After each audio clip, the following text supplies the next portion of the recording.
down boundary side, Gus McLeod, mate. You've got the senior coach of the Glen Waverley Hawks Footy Club, Ryan Flack. Flacky, you must be pretty stoked with what's now a confirmed finals appearance. Yeah, I'm very stoked, and you'll have to excuse my voice, guys. There's not much of it left. Sound like Macy Gray. Yeah, thank you. I've been yelling out, but yeah, I'm not sure if it is absolutely confirmed. I don't know what the results were today, but as good as. As good as. Yeah, we're in a reasonably good, strong spot. Yeah. So that's. Yeah, it's a big relief, I suppose. But as I said to the guys, and we talked about before the game, we don't want to drop away with the momentum we've got at the moment. So we just need to go back and focus on next week but enjoy the opportunity we've got. It's really, really exciting. When are you going to get a chance to sit back and have a look at the opportunity and the journey as it's been? It seems like just yesterday, and I say this in jest, that you marched Gawley out of town and jumped on the top job here at the Glen Waverley Hawks. It's been a tough ride, but it's starting to bear fruit. Yeah, it has been. I must admit, I don't think I'd have been the one that had marched Gawley out of town. No, I was only kidding. But it has been tough. Certainly, when I first came on board in that 3 or 4 months, once I took over, things changed a hell of a lot. So, and most of the guys that were there through that time are the ones that ran out there today. So, yeah, we did mention that before the game. Is that there's been a big build, and a lot of people have contributed to that. But nothing less the players that are in there. So they gave themselves a chance today to bear the fruits of their labour, which is great. And you could see they just played with a lot of heart there. It wasn't a really pretty game, but they just stuck at it, and I was very proud of them. No, they certainly did. And as a coach, you've got a couple of aces up your sleeve in guys like Amin and Butner. I thought Amin, he probably only had 5 or 6 touches of the ball today, but they were all in scoring positions. They were all very dangerous positions. Is there some scope for you to give him some midfield time come finals? Because he's the sort of bloke that actually does make things happen. He does. He's got a bit of uncanny sort of knack about him. So we've played him up the ground at times, but obviously he's a player that kicks goals opponents worry about, yep. and so therefore we can dictate a little bit of their structure by where we put him. And as you said, he takes every opportunity. He's a beautiful kick for goal, and he can make things happen. So as much as we'd like to run him through the midfield, I've got lots of guys that can play there, but not many that can do what he does. So we play it by ear, but it's a good luxury. Yeah, it is. It is. It's a fantastic effort in the last quarter, but looking back in hindsight, it'll look like that first 5 minutes where you were able to kick 2 quick goals really was the spot that helped you guys break away. And young Paul Sinden was fantastic. He had 5 really important, clean touches of the footy in the first 5 minutes of that last term. And up until that point, he'd probably been a little quiet. Were you happy that he was able to break the shackles and do what he was able to do? Yeah, I was. He's really... he's a bit of a barometer for us. You could see when he starts to get going with what he can do, that helps us break the lines because he's quick and he runs well and he uses the footy pretty well. So, it was the ideal start to the last quarter, and then it became a bit of an arm wrestle, and then it got way too close for my liking. But he's had a really good, consistent year, and he produced when he needed to again today. And I've seen Jesse Dunn play games at fullback, centre half back, centre half forward, full forward. Today he had the job on big Josh Hughes, and I thought Hughes was okay. He brought the ball to ground pretty much at every opportunity, but Dunn in that last quarter, the last 10-15 minutes, he was able to turn 50-50s into clear, advantageous positions for your side.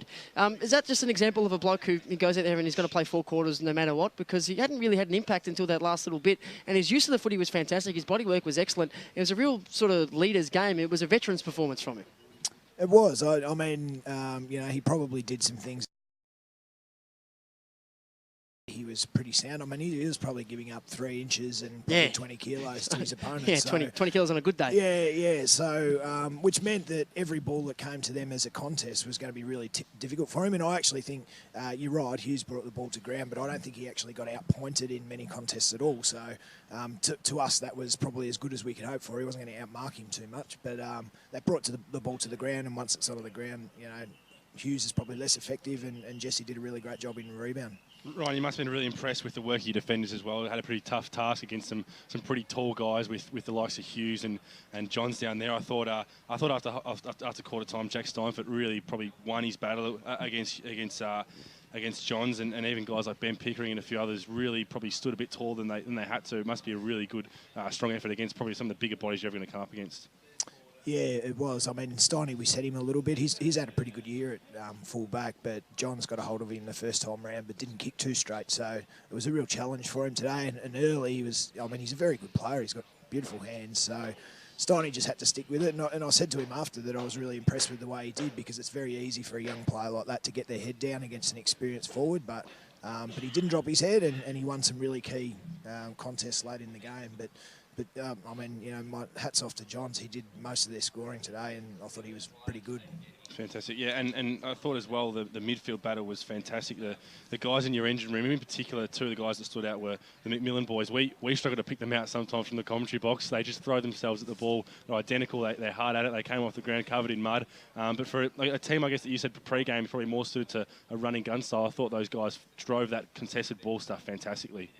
Well, that's it. They're the two guys that do that grunt work for us, so we needed them to stand up, and yeah, I call them the Bicep brothers. I often can't tell them apart either, but Josh in particular today, I thought he just bought in. He was really clean, and a few times just when it wasn't going to be pretty footy forward, he just forced it forward with will.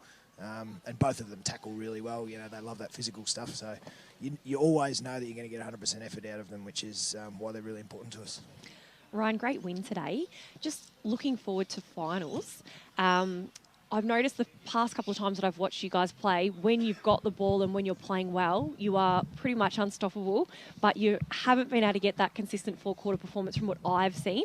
Do you feel that if you're able to play like that over the four quarters, that you're going to definitely run the sides like Ferntree Gully and Forest Hill and Donvale and really shake up that final series?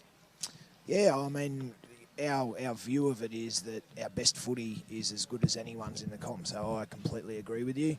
Probably last week was as close to a good four-quarter performance that we've had against Kilsyth. Today, it's probably difficult to say. I wouldn't say we were off our game at all. It was just one of those games where it probably wasn't that great to watch, although it was a really good contest. So, but yeah, spring footy is probably going to suit us pretty well. So we do think our best footy is good enough, but it's a young team, and that we've experienced some ups and downs. But I think our consistency is coming. So hopefully it comes right at the right time, and this next 2, 3, 4 weeks, however far we can go, and we can show what we can do. Yeah, definitely. And I think the nice open spaces at Mitcham, just like the nice open spaces here, will probably suit your side a lot come finals time as well.